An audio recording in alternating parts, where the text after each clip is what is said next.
Hello and welcome to AI Caramba, the podcast where we dive into concrete, real-world AI applications and trends. Today I'm very lucky to invite Maxime Lampaert and Jean Van Damme. Jean is live in New York. Thanks for being here, both. Hi. Hey. So in today's episode, we're going to talk about AI and innovation in the retail and fast-moving consumer good industry.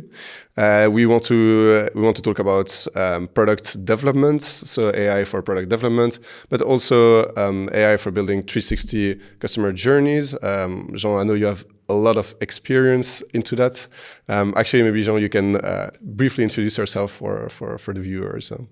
Yeah, of course. So Jean Van Damme, originally from Belgium. I have a background in food science and consulting, but then ended up working at Colruyt Group in Belgium already 10 years ago almost, where I led R&D and innovation. And then after 2 years there, I decided to move to the US and start my own company. So for 5 years, I had a company in flavor intelligence where we were leveraging machine learning to help customers develop and figure out their perfect flavor profile.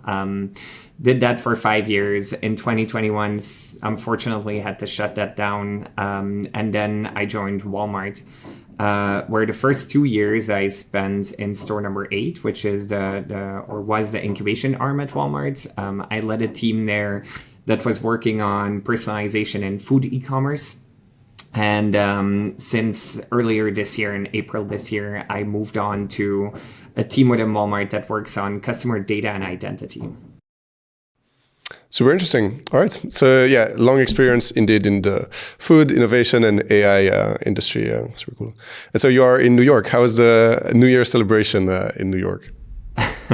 I have to say I have a 6-year-old daughter, so I didn't make it to midnight this year. But it seemed like it was a lot of fun. I can imagine that. All right. Thanks for being here, Jean. And I also have Maxime here. Maxime, your colleague from ML6. Maybe you can also give a short introduction. Yeah, hi, Thomas.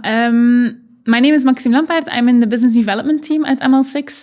I focus mainly on retail and FMCG customers. So I'm really interested also in the work that Jean has done in terms of flavor profiling and everything that has to do with that, because that's a lot of the questions that my customers also have. I have been at ML6 for 2 years. And before that, I was at Proximus, a big Belgian telco company. And while it was very interesting to get to know the corporate environment over there, I learned to do stakeholder management very well there, but it's really nice to now be in a very fast-paced innovation area, innovative area, and also having fast-paced customers is really nice. Yeah, exactly. It goes fast, and I assume you have to kind of learn about the industry and basically learn about retail and consumer good manufacturers. Cool. Then thanks a lot for being here, both. I propose to jump into it. Maybe you can start talking about customer 360 journey. I know, Jean, that's something you've been, of course, building expertise in.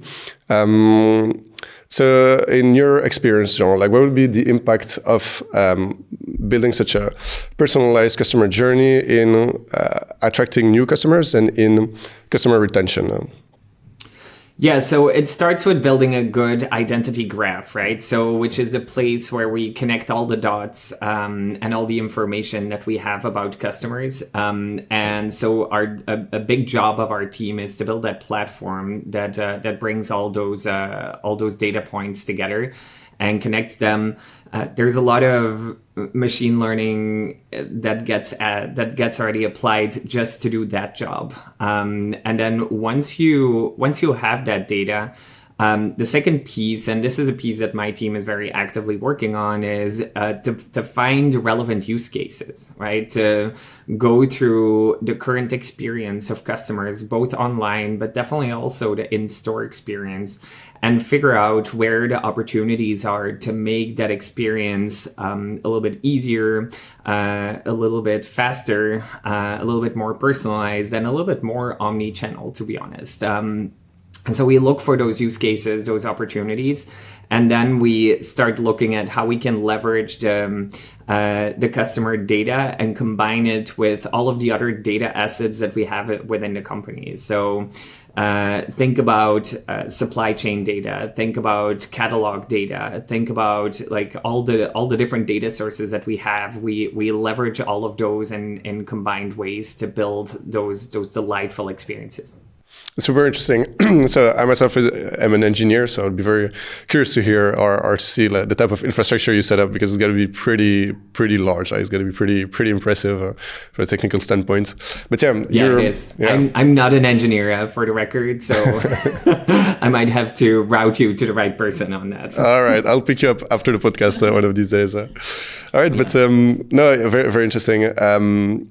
But so you said that you're capturing all the different data points for users. What kind of data points do you have? What data source provide you with information on the users or on the other parts? Well, it's quite intuitive actually, right? So I mean, in the first place, obviously, transaction data is data that we capture. But I think in the past few years, some of the other data points that our team is capturing has much more to do with, for example, in online behavior with clickstream data.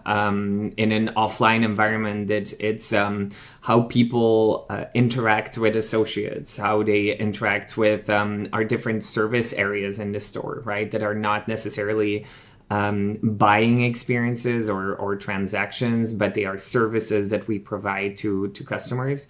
We are very sensitive to making sure that we get the necessary data usage permissions from that customer. But once we do, and if customers are okay with it, we leverage all that data together to form kind of a fuller picture of who that customer is and how we can serve them better. Okay, and previously you said that you're also helping identify places where the customer journey can be optimized, like online or in physical stores. Do you have examples of places you identified with AI, or maybe places where the optimization or improving the situation was done using AI?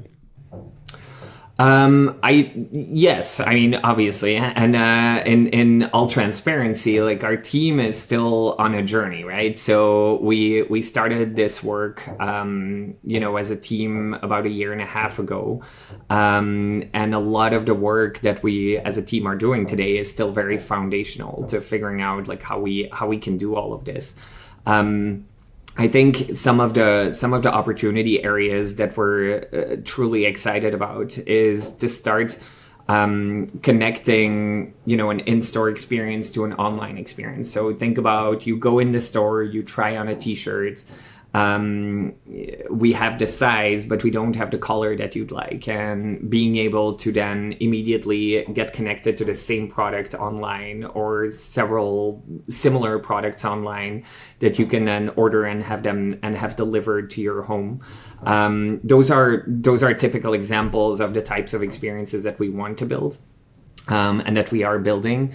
I think a key component for us as well is to start connecting service areas to actual online transactions, right? So as an example, we have a service area where you can get your car serviced, right? So you can get an oil change done, et cetera, helping people understand when it is time for their oil change, based on some of the data that we have about them, helping them choose the best tires for winter, helping them, find the right product to service their car, to add to their car easily.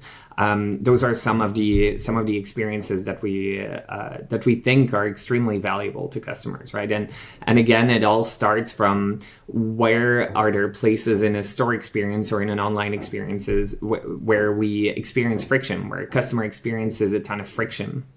And then our goal is to build technology to take that friction away. And so everything is up for grabs when it comes to that.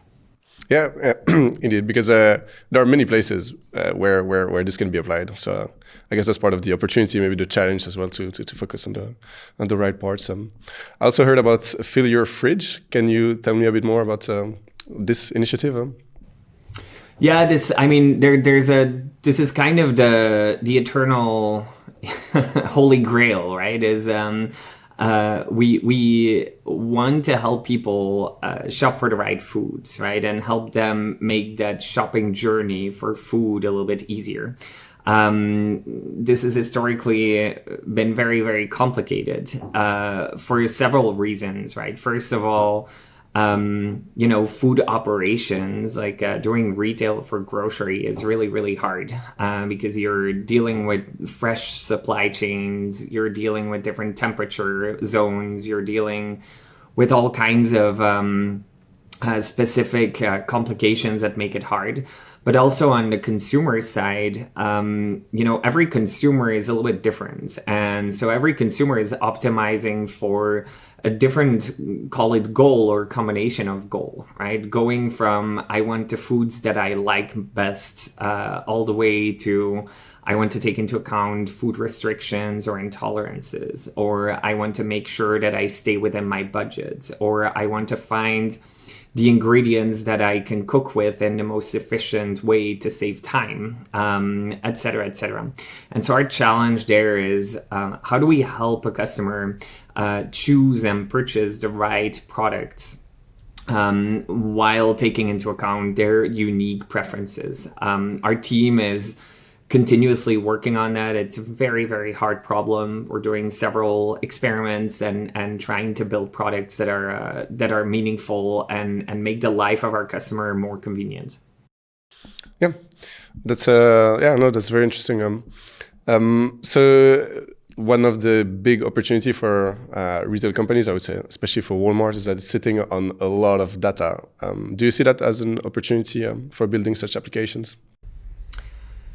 Yes and no would be my answer. I would always keep in mind that a lot of data is not always a gift, right? Because the idea is to have the right data, to have meaningful data, and to have data that you can actually turn into action. And when you have the amount of data that a company like Walmart has, it is not always easy or a gift, I would say, to go and look for patterns, to go and look for, kind of algorithms that help us model behavior, et cetera, because you have a little bit of everything. So I think the potential is huge. And I think a company like Walmart definitely has a place to do it and has a right to play in this space.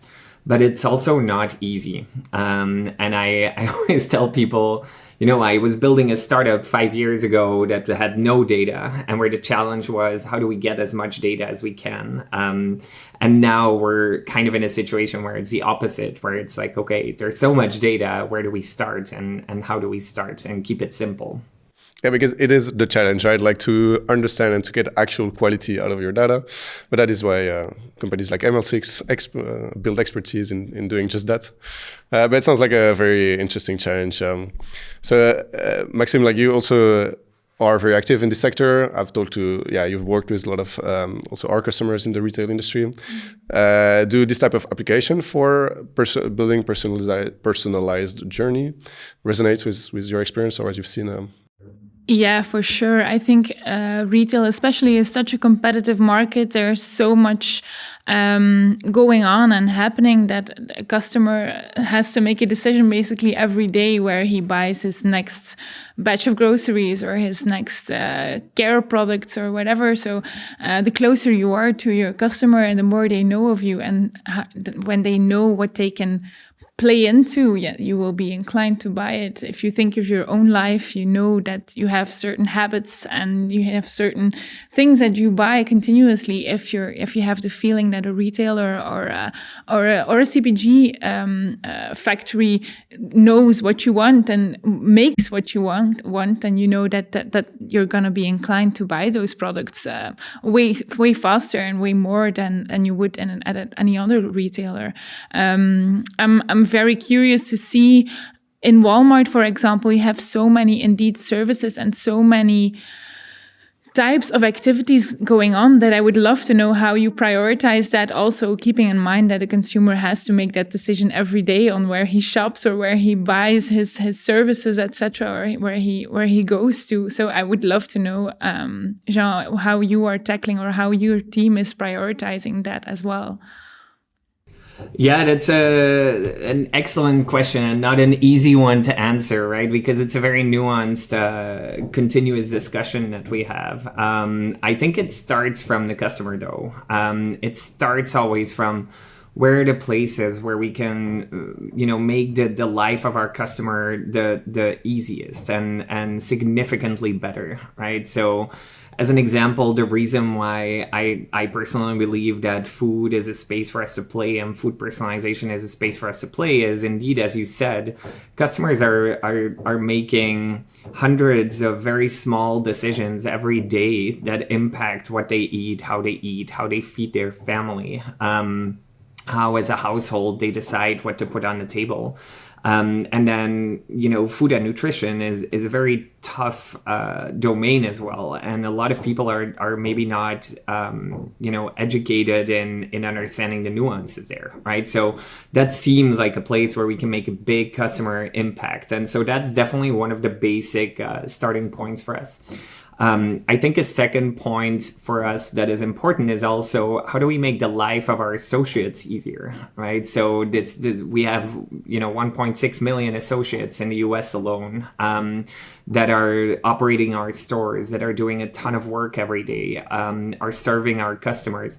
And helping them make their life a little bit easier, helping them serve their customers is a really, really important piece for us as well that we consider every day. And then a third element is what is the most valuable for the business, right? Is how do we make our operations easier? How can we optimize our inventory further? How can we ensure quality better? And those considerations are a third axis that I always keep in mind. But I can't explain enough and I can't emphasize enough that it starts with the customer. And then a last element, and this is very relevant here as well, is that given where AI is and given all the challenges that we have to do this well and to do it well at scale, I like to prioritize maybe the things that are technically, a little bit easier to do, right? So that are not the most complicated, fancy applications, but that are maybe easier to implement at scale, but truly provide a significantly better experience. Yep. Makes sense, because that's what we try to do with our customers as well. Like, first, start simple and show value with AI, with data, and build basically foundations for future use cases by showing these feasible implementations before tackling more challenging use cases. All right, but so we discussed the importance of AI in building personalized customer journeys for retailers, but you also mentioned before CPG manufacturers. So I was wondering, from your experience, what is the difference in building this personalized customer journey for retailers versus CPG manufacturers? Good question.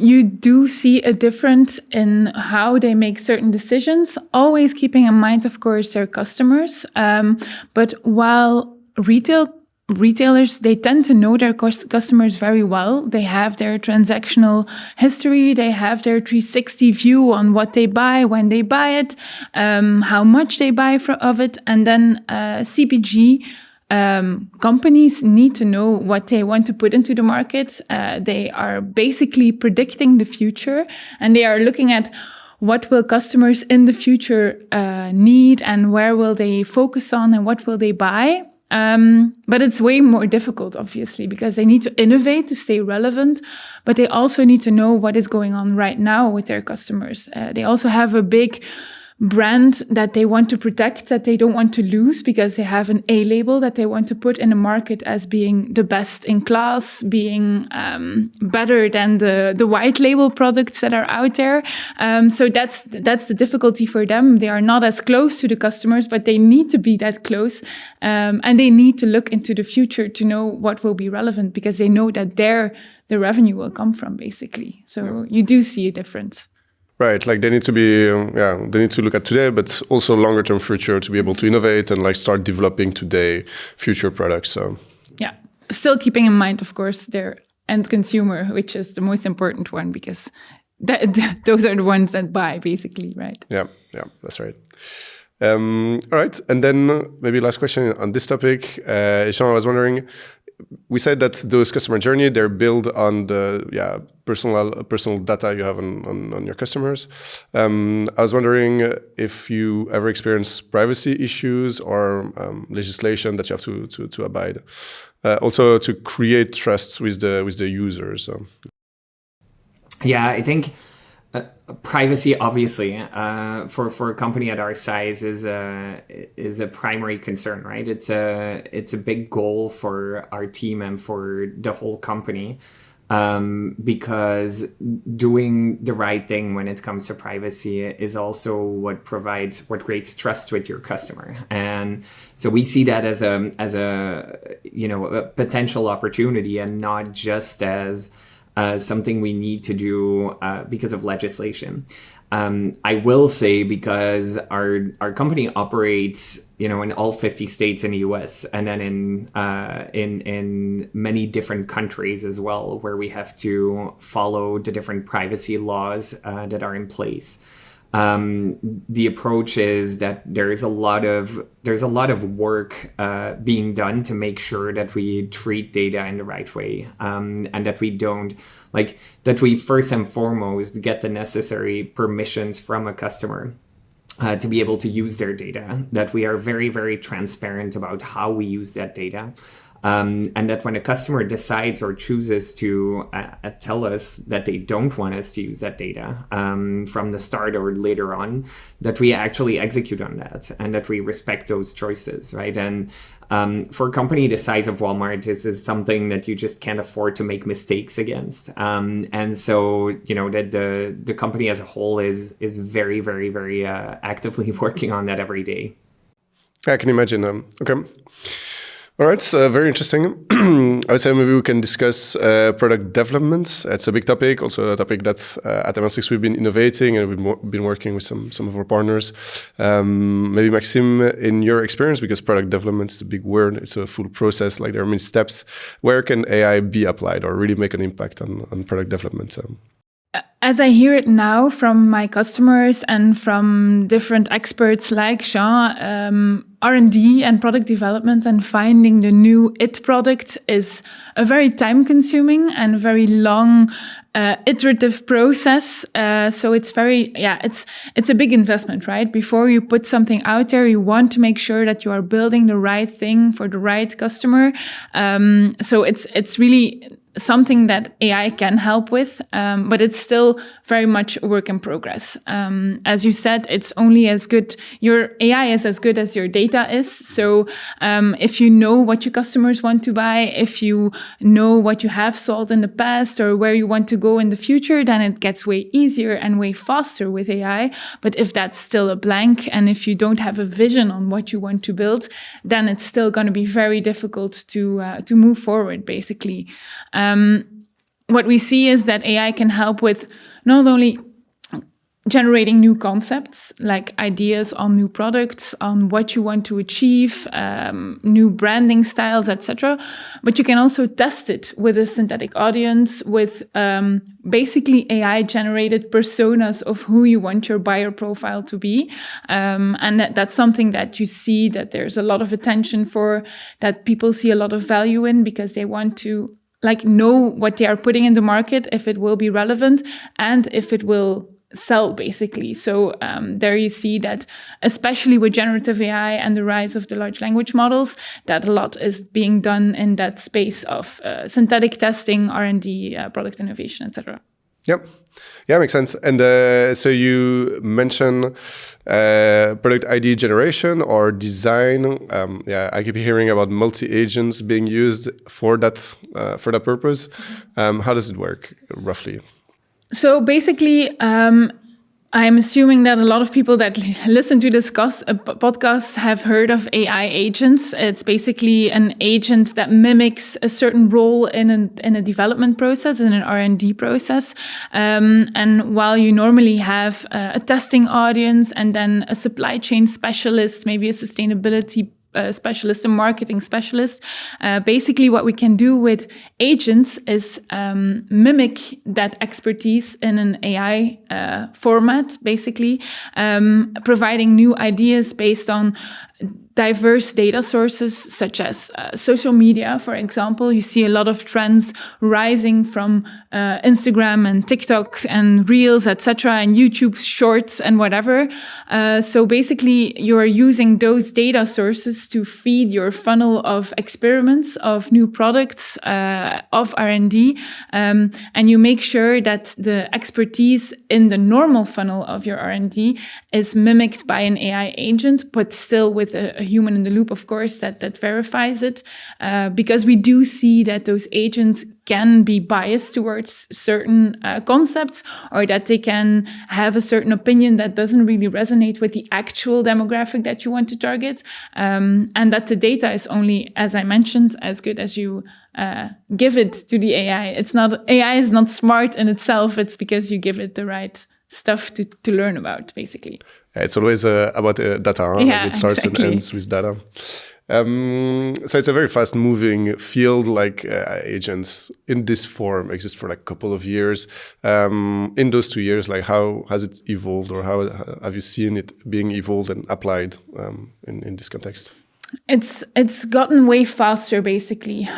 So what you normally see is that an agent is maybe used for one part of your journey, of your full research and development journey, while as now you have agents talking to each other, basically, and validating certain concepts, iterating on certain concepts, and trying to find the common denominator and finding that sweet spot that maybe is difficult for a human to find, because as a human, you can only absorb so much information. You can consult different data sources and you can try to find like that one spot that you want to play at, but agents can use their different expertise and their different ways of thinking, or how they were fed, or how they became an expert, to really like have a conversation about certain iterations. And that's where you see you have now a funnel of agents working together, where you can, as a human, iterate with,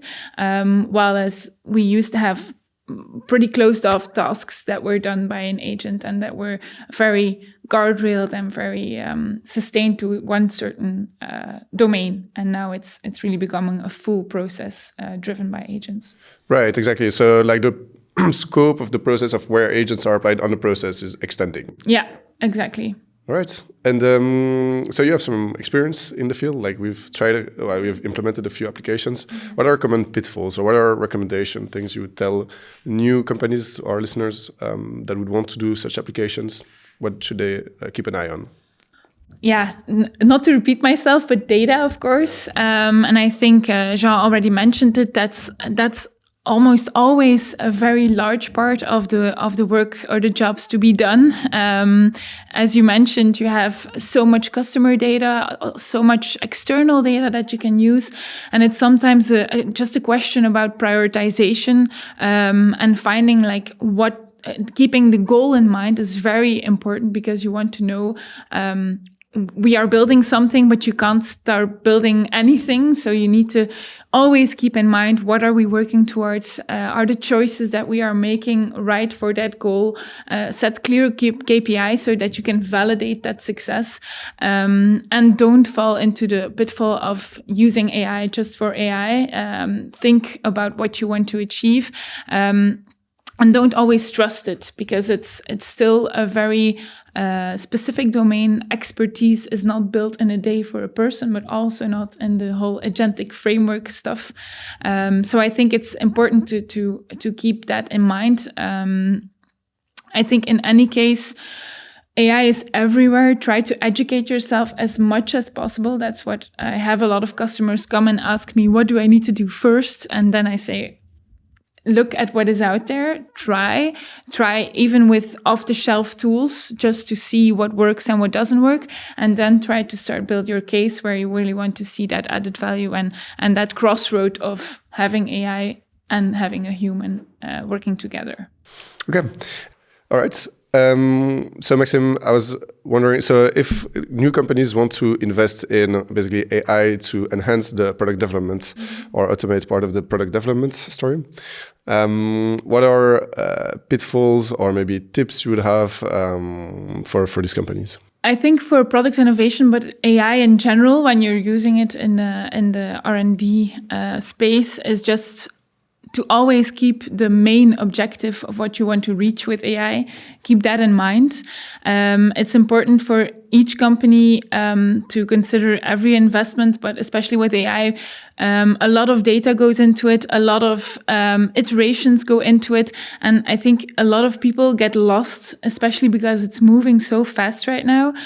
We need to know what is going on and where the investment will make sense in the long term. So that's a bit, I think, my biggest recommendation for customers is to see if an off-the-shelf product or an AI tool can be the answer for their need or for their objective or their goal, or if they really need to make the investment to build something at scale with pipelines and data that is integrated, etc.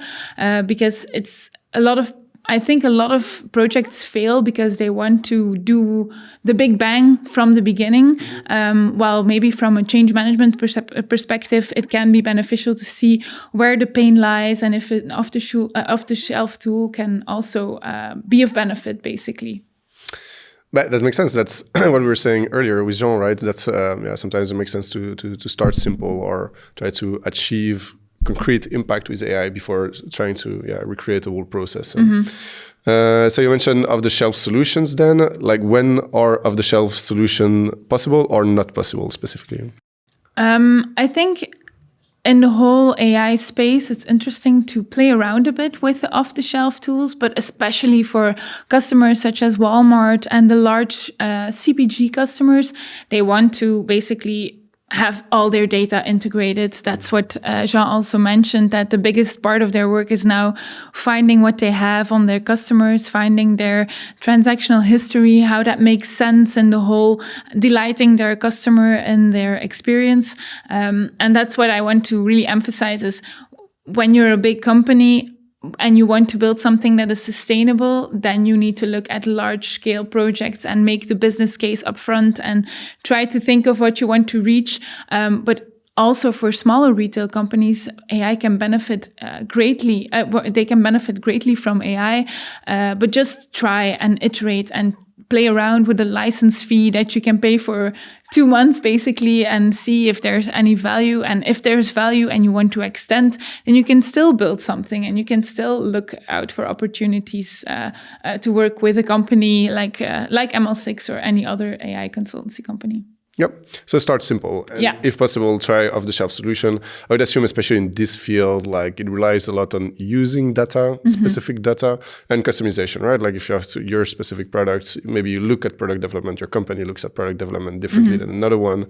So I assume there's a big need for custom solutions, but where possible, of course, makes sense to go for off-the-shelf. Yeah, exactly. And I think for us, we are in AI or working on innovation and AI every day, but that's not what every CEO has on its mind. I think in Walmart, it's going to be a big topic, but there's also a big topic on financials and on supply chain and on how we are going to perform next year. I think there's something going on every day in every aspect of the sense. So that's also a bit why I sometimes try to step out of the bubble of ML6 and see what is really going out there in the real world, because there's a lot that we don't know and that we need to we need to be aware of, and stakeholders and decision makers are making their plans for the near future. Yeah, it makes a lot of sense. And I guess it's a ambitious journey, but yeah, I hope you learned a lot. With that, I think we can wrap up. Thanks a lot for the super interesting conversation. Both there again, like hearing about the different places where AI can have an impact on product development resonates. The opportunity of building personalized journey seems big, and I think it was very interesting to hear about like the concrete applications you're working on at Walmart. So thanks a lot for the very interesting conversation. And AI Caramba will be back very soon for a new episodes. So stay tuned.